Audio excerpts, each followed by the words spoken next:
Yo, what's going on, guys? We got a new video here for you today. Today we're going to be ranking some of Fulling Mill's nymphs that they have on their website, and more specifically, these are when you go on their website, you click flies, you click nymphs. These are the tactical nymphs in the side. I just kind of chose this because this is kind of a little bit more my style, more what I fish, quote unquote tactical, meaning kind of like Euro nymphs. But these are typically the patterns kind of types of patterns that I'm personally going to be fishing when I'm out on the water. So I figured I would go ahead and rank these. And these are the best selling ones. So I had the categories set to kind of sort them by best selling, and these are all ones that appeared on the very first page. So I'm assuming, based on how it's set up, these are the ones that people buy the most often. So I'm going to rank them here for you today. So maybe you're buying the wrong flies, maybe you're buying the right ones. We shall see. And by no means, in my opinions, almighty, do I have the best? I'm certainly could be wrong, and certainly you guys could have some success with patterns that I don't have success with, and vice versa. So if you do disagree, leave that in the comments section. Without further ado, let's get into this guy. So starting in no particular order, just kind of starting where I remember seeing it first. We have this Quill Nymph Olive. Just kind of a basic standard nymph. It kind of looks like a little Baetis, or really can be anything, a little Trico, a little premature mayfly nymph, or anything like that. It's just kind of a standard pattern, nothing too special about it, but something that I would fish quite a bit. And because of that, I think I'm going to throw it in the B column. So, and then we have this soft hackle pheasant tail. And I will say the one thing I don't like about this pattern is how bulky it is. I don't really fish bulky flies anymore. And maybe that's a bad thing. Maybe I need to experiment some more with it. I know this fly is working really good kind of right now, kind of during our high water season. And when there's a few more caddis in the water, and I mean, there's always caddis in the water, but when the fish are keen on them a little bit more, really big profile, buggy pattern. Fish is good early spring, but I think this pattern kind of dies off kind of towards the middle and end of the summer and into the fall. So I'm going to drop that guy in C, and I might come back and change some of these as I kind of complete the list. And we have the Prince Nymph rubber legs, which is kind of an interesting concept that I don't think I'm a fan of. I'm not a huge fan of Prince Nymphs. Obviously, I fished them way back when I started, because I think that's one of the patterns that kind of like drill into your head when you first start that, hey, this is a great fly, and it is a great fly. There's just really not a spot in my box for it right now.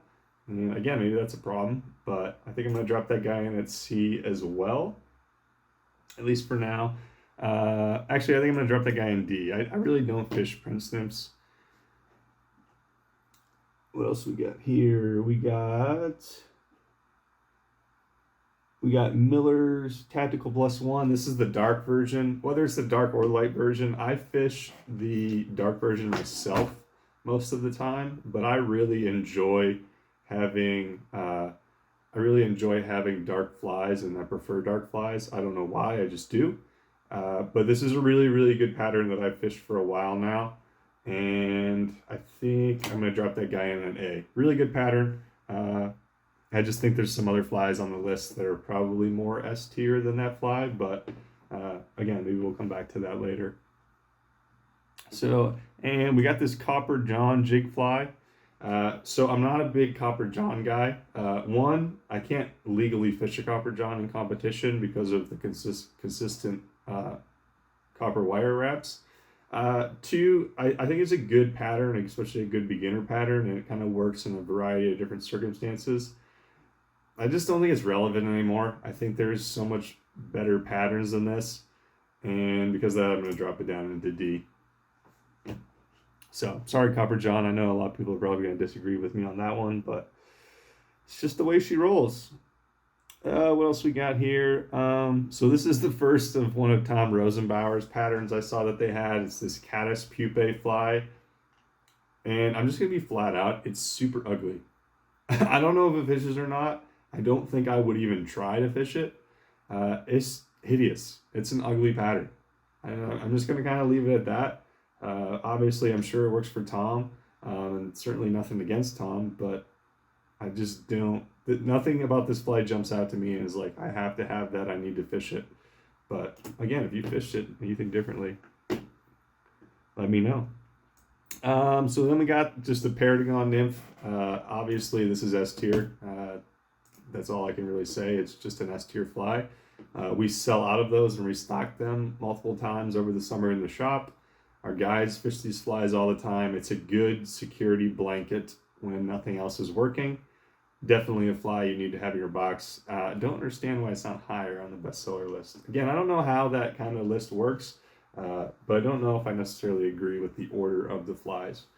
Because I think this Prince Nymph and, the soft tackle fuzz tail I guess makes sense, but this Prince Nymph was like one of the top 4 on that list.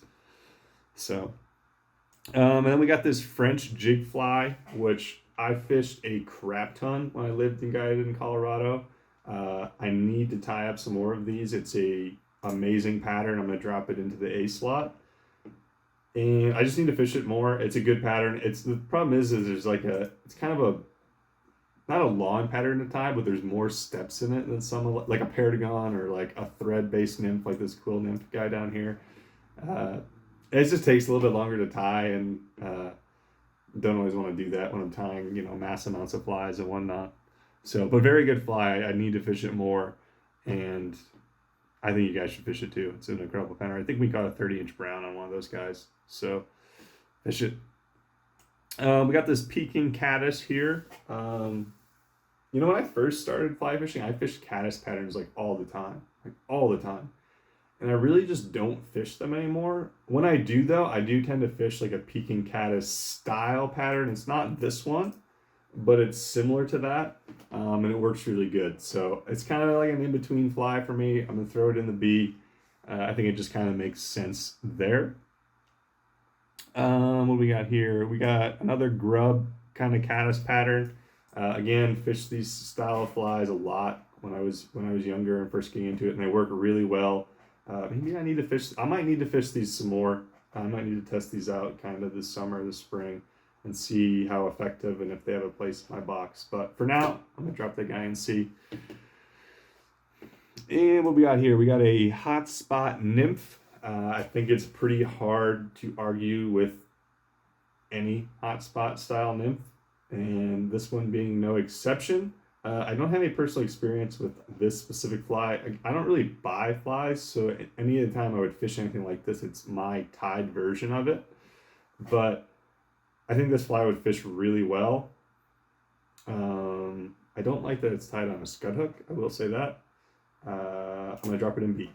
We're going to put it in B for now, just because I do think I have some other flies in here that are more S-type material than that guy.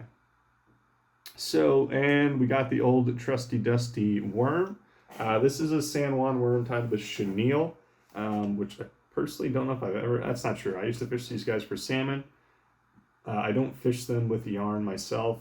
I fish kind of the squirmy version with the rubber, which is illegal in competition now. But I still use them with my clients and when I'm fishing on my own. Great fly, hard to beat. I'm going to drop the regular version in A because I think the squirm is better. I don't think we can put this in the S tier. So, and then they named this the SOB Czech Gray, something like that. It's a waltz worm, that's what it is. And this specific color hotspot, we call the Dan's Waltz, at least, me and my friends. And it's consistently been one of my best flies since I started Euro nymphing. Not since I started Euro nymphing, but since I competed and kind of saw this style of fly. So S tier all the way, no doubts about that. I don't even think you can argue that one, if we're being honest. I think that's just one of the best flies for everybody. We got this soft hackle hare's ear. Again, I don't fish a lot of the traditional beginner flies anymore. Again, I probably should. There's a reason they've been staples for so long. My big complaint with this is I don't love the bulk on this fly. I feel like it's a really bulky pattern, and I really do. I mean, this is even bulkier than this pheasant tail over here. And I like slim patterns. It's just a personal thing, and that's what I like. I think it's more natural. I'm going to drop this guy in C. So forgive me there.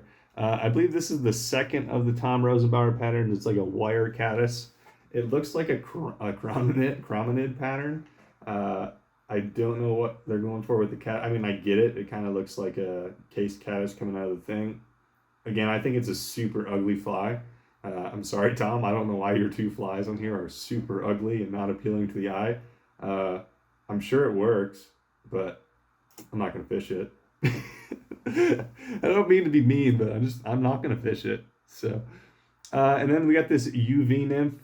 It's kind of this black kind of translucent abdomen fly with like a light thorax and then like the black bead.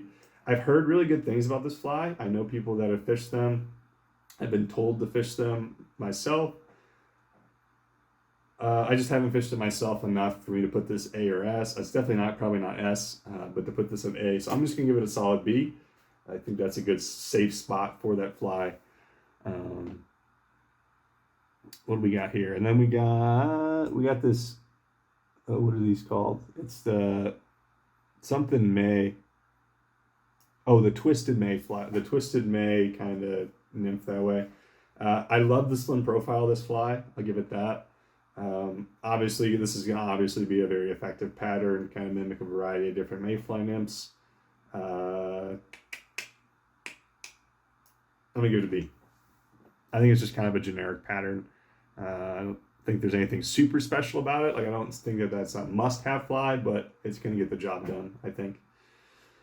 Then we got Josh Miller's other fly, the Victim. I'm going to throw it in A. I've never fished it before. It kind of reminds me of Ferreira's Open Wound, the mayfly version, the Olive May version. It's basically the same fly. I fished that pattern. Fish is super good for me. I would imagine this fly does about the same. So I don't think it does any better, any worse. So I think it does about the same. And I saw these at the bottom. I didn't know Pat Weiss had flies with fulling mill. I'm glad he does, because that dude can catch fish. And this is the skunk, the skunk barbless kind of soft tackle fly. Never fished it. Obviously, I've fished flies similar in style, but I know the dude catches fish. So if he fishes it and he puts it on fulling mill, I think it's probably an incredible fly.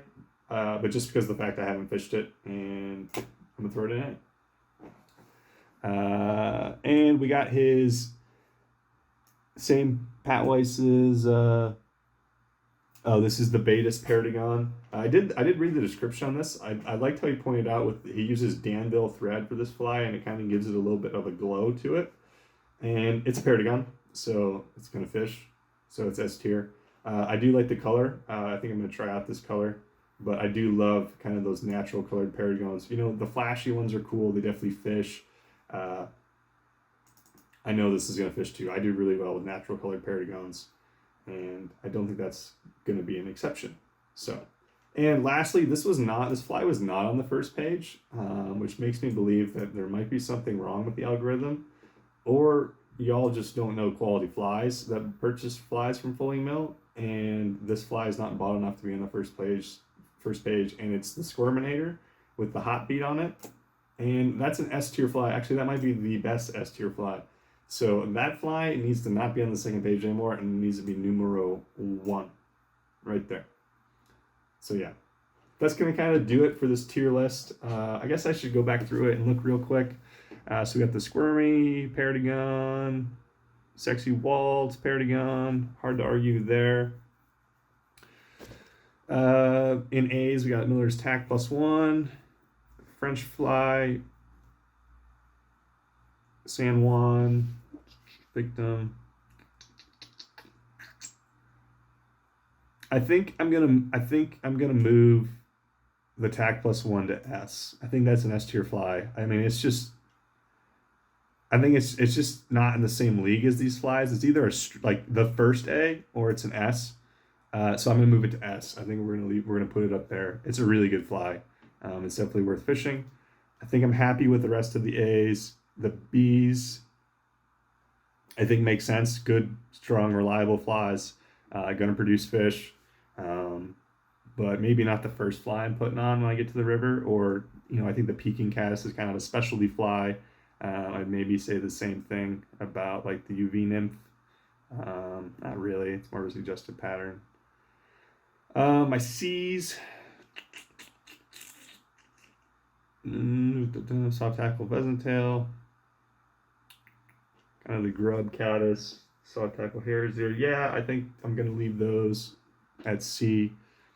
And then my D's, the jig Prince Sniff, jig Copper John, and then Rosenbauer's 2 caddis patterns, which I think are the ugliest flies in the entire world. I'm sure they work. I think they're super ugly. Obviously people buy them because they're on the best sellers list, and obviously they probably work because people buy them, but those flies just don't do it for me. I'm not gonna lie. I think I'm pretty happy with that. I think that's my list. Let me know what you would change, what you would make different. Maybe you guys love Rosenbauer's caddis patterns, and I'm just can't get past the fact that I think they're not aesthetically pleasing. But let me know in the comments below. Like, subscribe, all that jazz. It really helps out the channel. We will see y'all in the next one. Take care, y'all.